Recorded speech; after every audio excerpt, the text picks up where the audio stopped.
Welcome back to the Ruby Tuesday. Today we're talking Alien Romulus spoilers, my favorite moments in it, the nods. So if you haven't seen the film and you don't want spoilers, this isn't the place for you. Come back and watch this afterwards. Let me know in the comments below what is your favorite moments and how you liked that it connected to the wider universe. What did you think of the ending?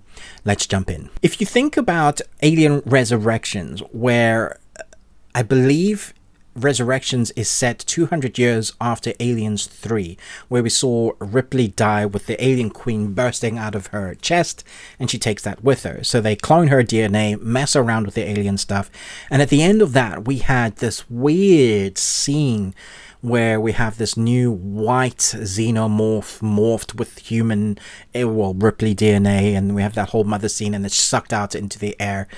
This film, Alvarez takes and nods towards that, obviously, that we've had another birth and it's mixed its DNA with the alien xenomorph, and we have that really gross bit where we see it kind of growing really fast and it's able to morph into something that is something from the creatures that we see in Prometheus. Because they're connecting this film and the lore to the Prometheus, we're even seeing the DNA, the shape of the vials that they were in.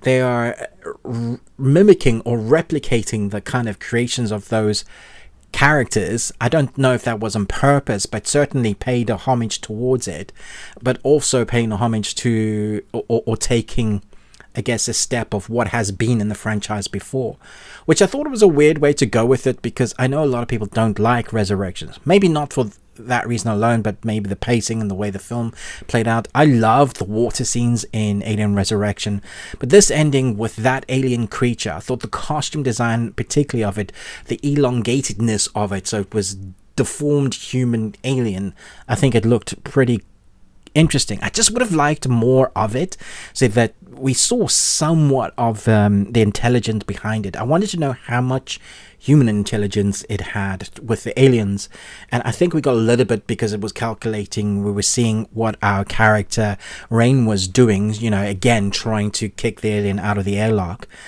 The way that we've had that mimic what happened when Ripley was kicking her alien out of the airlock, but this time being on the rings. So I like that this film takes what we know and it kind of expands that. And that brings me to where we think the ending went. Again, there was no end credit scene, there was no mid credit scene. So as far as we know, our character Rain is on her way to the planet she wanted to be with her broken with a broken synthetic, who is Andy. And we didn't see another egg. So there's definitely places, this massive space for them to carry on the story with her, with an egg being on the ship. As far as we know, that's a contained story.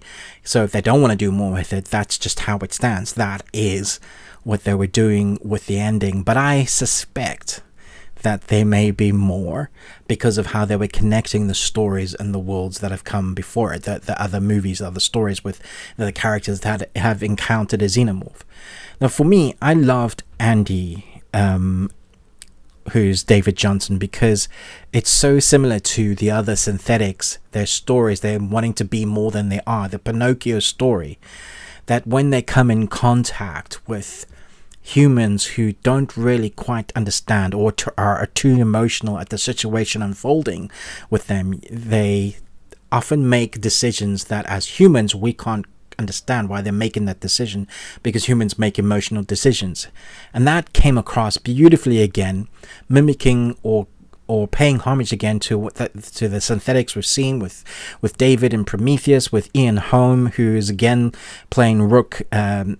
His facial features were a little bit distracting, a little bit jarring. I didn't want to mention it in my review that he was even in it, because I felt like that was a spoiler. So I wanted to talk a bit about it here, because I did feel like he wasn't him. You could tell he was a synthetic, but they sort of got away with it because he's a synthetic, but it did look computerized. Does that make sense? So I think they sort of got away with it. I don't think we're quite there yet with that technology. It hasn't quite given us that air of believability that we wanted to. Nevertheless, the Andy character playing multiple personalities, going into almost the evil android synthetic routine that we often see happen in the Alien movies, I thought was a great nod. One of the scariest moments in this film that I thought was fantastic was how they build up to the face huggers. Now, when we're introduced, I think it's Aliens or Alien, my mind blends them together. When we get the two face huggers that are broken out where Ripley is sleeping, scary scene, really intense, brilliant cinematography and acting moments, really, really creepy. Here, they take the story and they do that with the face huggers, but multiply it. For me, that was really creepy, just seeing them in their little capsules and then them dropping and then loads and loads of them through the hallways. I thought that was such a good way to kind of incorporate what we've had before, but make it way... I don't know if it makes it much more scary, but it certainly makes it bigger. And bigger is not always better, but I felt the intensity, the scariness of those things. They still creep me out. The idea of something impregnating you, changing you, and then it so quickly, so rapidly turns you into the thing, the monster. I thought that was really brilliant. And then when we get to the actual xenomorph corridor fighting sequence, one of the best sounds you hear is the gun that we love, definitely from two, because that's the action movie. The fact that we only get to see it used once, we've earned that. And the fact that it's an anti-gravity and they use the blood as I guess it's another scary MacGuffin. It's always been the thing, it's ultimate defense. You kill it and then it still kills you. That's why I think that one of the reasons why the xenomorph is so scary. It's the ultimate killing machine, even in its death. So that hallway scene where she's flying through the blood, trying not to touch any of the acid blood, while the countdown of the anti-gravity is coming back on, I thought was brilliant. Really well done. Really tense moment, but also brings rise to our hero that's gone through a non-hero, an anti-hero, almost villain character, Andy, back to being the hero. And hearing him utter that line, the crowd reaction was just great. So much louder than I expected for a British crowd as well. Get away from her, you bitch. The stutter and the break was great. Get away from her, you bitch! And obviously just nostalgic and crowd pleasing. No real reason for him to say that, although he was protecting her. But that hero moment was so well earned and gave us a bit of moment, a levity in that, so that we could breathe as an audience and then go back straight into that crazy scene that comes after. This film subverted my expectations. When we get to the cryopod, I thought the cryopod where they've finally defeated or they gotten away from the aliens, I thought that was the end, and it was the scene where Ripley was going to sleep and she wasn't infected just yet.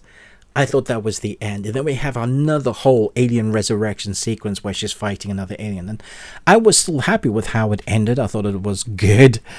But that just raised it another bar. Let me know in the comments, what is your favorite scene and moments? What character did you love seeing explored? What did you want more explored? I love seeing some of the world that they were working on. They realized lived in world feeling, a bit kind of Blade Runner in vibes, in the grottos, the Wayland Corp, all of that I thought was nice to see. I really want to see something that's expanded, like a TV series of that universe. But suffice to say, I think the ending was great.